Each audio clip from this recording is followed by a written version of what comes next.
This video is to show you how to create a rib cuff detail. As you can see here, I have at the bottom of my sleeve hem on my puffer coat jacket, a rib cuff detail.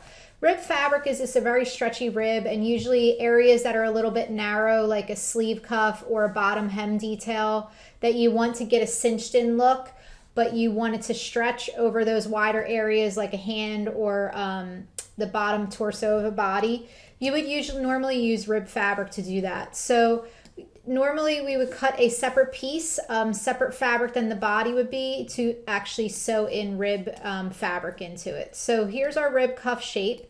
I used the rectangle tool to create this shape. So at the end of your sleeve, you're just going to draw a rectangle shape here that is roughly about as wide as your bottom of your sleeve. And let's go to window stroke and look at our stroke weight. You can do 1 point stroke weight or 0.75. Those would be the two stroke weights I would recommend.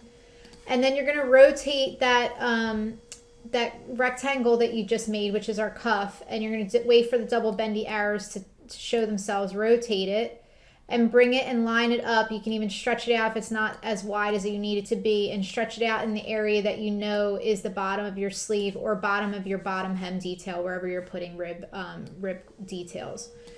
And then that would be your that would be your cuff. Now to fill it with rib, here's my cuff detail. I'm gonna pen tool and make sure there's a no fill color in my fill box, only a stroke color. Make sure window stroke box is open as well. And then we're gonna click a stroke line right directly through the center. And because I angled my cuff to make sure that it fit, since my sleeves are kind of extended outward, I angled the cuff. So I'm going to draw my stroke line with that same angle. I'm going to take that stroke line and kind of divide it right through the center. So click on it, click on dash line in your window stroke box. And this is where our numbers are a little bit different than what we do to get top stitching, which you see here. We usually do a 2.1 point gap, dash and gap number. This time we're going to do 0.5 PT, which is just the abbreviation for point. And then we're going to do a 1 point gap. So our number's a little smaller here. We're going to take the stroke number down to 16, 18 points, depending on, this is what gives us our rib look. So by taking our weight number up really high and taking our dash number lower, this is what gives you the look of rib as opposed to top stitching. So the goal of the stroke weight is to pick something somewhere in between here. It could even be 20 points. It's going to depend on the height of your cuff. So this is your cuff. So if you want your rib lines to extend past your cuff shape. Click on your cuff shape and then do an object arrange, bring to front.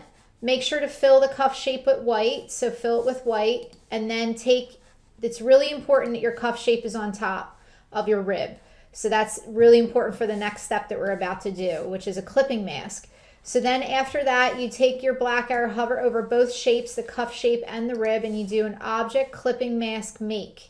Object clipping mask make, and you can see I have that over here. So that's my rib filled cuff, except you notice I lost my stroke outline. So a way to get that back is to take the stroke box and click on it to make sure the corner is overlapping the fill box, and then the window color box is automatically going to pop up. Click on the black chip that's in there, and now you see I have a black stroke outline back again on my cuff shape. And then I'm cuff shape with the white arrow and take it down to 0.75 stroke weight. And then that's my cuff, that's my rib cuff. And I can get rid of this. I don't need that anymore. I just use that for the lesson. And now I can just click on it. It's automatically grouped because it's one shape with the rib already in it.